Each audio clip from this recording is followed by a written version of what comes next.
Good morning students of class 9 chapter 5 के अंतर्गत आज हम लोग the fundamental unit of life अर्थात जीवन की मौलिक इकाई के बारे में अध्ययन करेंगे। बच्चों, जीवन की मौलिक इकाई अर्थात कोशिका या सेल।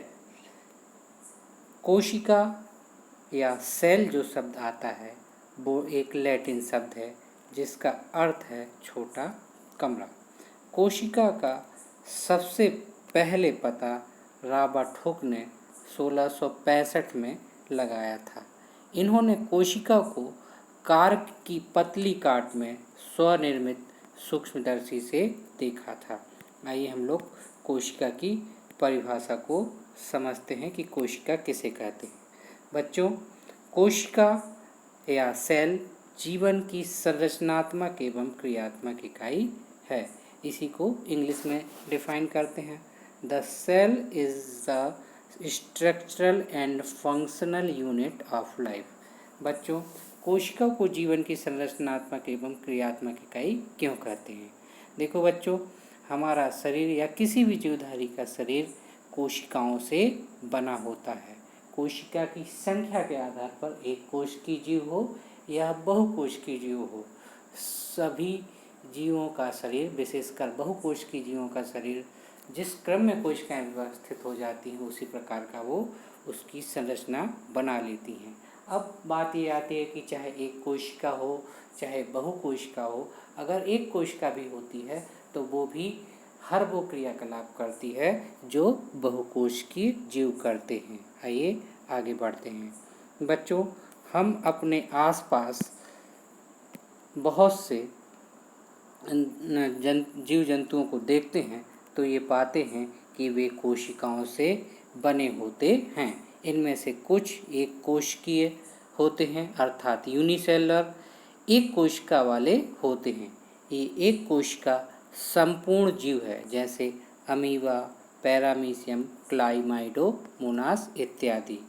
इसके अतिरिक्त बहुकोशिकीय जीव, जिसे हम मल्टीसेलुलर कहते हैं, जीव होते हैं। इनमें एक से अधिक कोशिकाएं होती हैं और ये कोशिकाएं समाहित होकर विभिन्न कार्यों के लिए विभिन्न अंगों का निर्माण करती हैं, जैसे फंजाई, पादप और जंतु बहुकोशिकीय जीवों के उदाहरण हैं। आइए कोशिकाओं के बारे में कुछ और फैक्ट्स देखते हैं। कोशिकाओं की आकृति तथा आकार तथा उनके विशिष्ट कार्यों के अनुरूप होते हैं। कुछ कोशिकाएं अपना आकार बदलती रहती हैं, जैसे अमीबा। बच्चों, अमीबा एक अनियमित आकार का एक कोशिकीय जीव है। इसका आकार कभी भी एक समान नहीं रहता, इसलिए ये अपना आकार बदलता रहता है। प्रत्येक जीवित कोशिका में कुछ मूलभूत कार्य करने की क्षमता होती है जो सभी सजीवों का गुण है। बहुकोशीय जीवों में श्रम विभाजन होता है, जैसे मनुष्य में शरीर के विभिन्न अंग विभिन्न कार्य करते हैं, जैसे हाथ का कार्य अलग है, पैर का कार्य अलग है, मुंह का, कान का, नाक का कार्य अलग है। उसी प्रकार जो शरीर के अंदरूनी अंग होते हैं, जैसे अमाशय का कार्य, आपके फेफड़ों का कार्य या अन्य अंगों का कार्य अलग अलग होता है। आइए यहाँ पे कुछ हम लोग देख रहे हैं कि कुछ कोशिकाएं जिनका आकार अलग अलग होता है, जैसे ये रुधिर कोशिकाएं हैं। ये जो आप देख रहे हैं ये आपका ये तंत्रिका कोशिका है।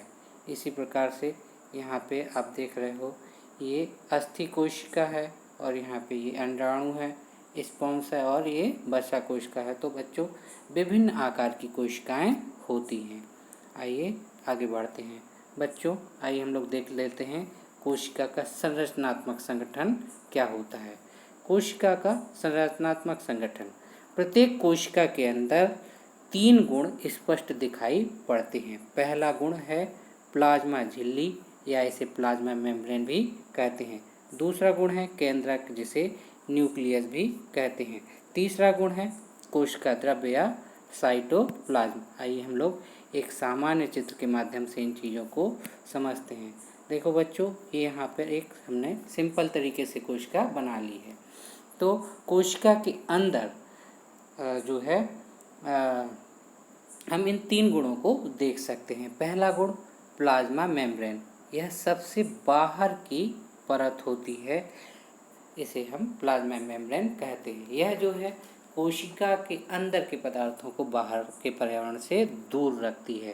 दूसरा जो है कोशिका के अंदर जो सबसे महत्वपूर्ण चीज़ होता है वो होता है केंद्रक। यह बीच में एक स्ट्रक्चर होता है और ये कोशिका में ठीक कैप्टन की तरह कार्य करता है। और तीसरा होता है इस केंद्रक के और ये जो झिल्ली है इसके बीच का भाग, इसे हम कोशाद्रव्य या साइटोप्लाज्म कहते हैं। तो ये तीन भाग किसी भी कोशिका में मुख्य रूप से पाए जाते हैं। यहाँ पर एक चीज़ और बहुत ध्यान देने वाली बात है बच्चों, साइटोप्लाज्म और न्यूक्लियस अर्थात कोशाद्रव्य और केंद्रक को मिलाकर ही हम जीवद्रव्य या प्रोटोप्लाज्म कहते हैं। इसीलिए जीवद्रव्य को जीवन का भौतिक आधार भी कहा जाता है। आइए हम लोग प्लाज्मा मेम्ब्रेन के बारे में समझते हैं। यह कोशिका की सबसे बाहरी परत होती है, अभी आपको हमने दिखाया था, जो कोशिका को बाहरी पर्यावरण से अलग करती है।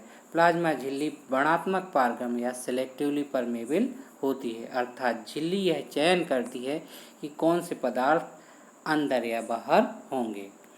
विशेष पादप कोशिकाओं में प्लाज्मा झिल्ली के अतिरिक्त एक और झिल्ली होती है जिसे कोशिका भित्ति या सेल वॉल कहते हैं।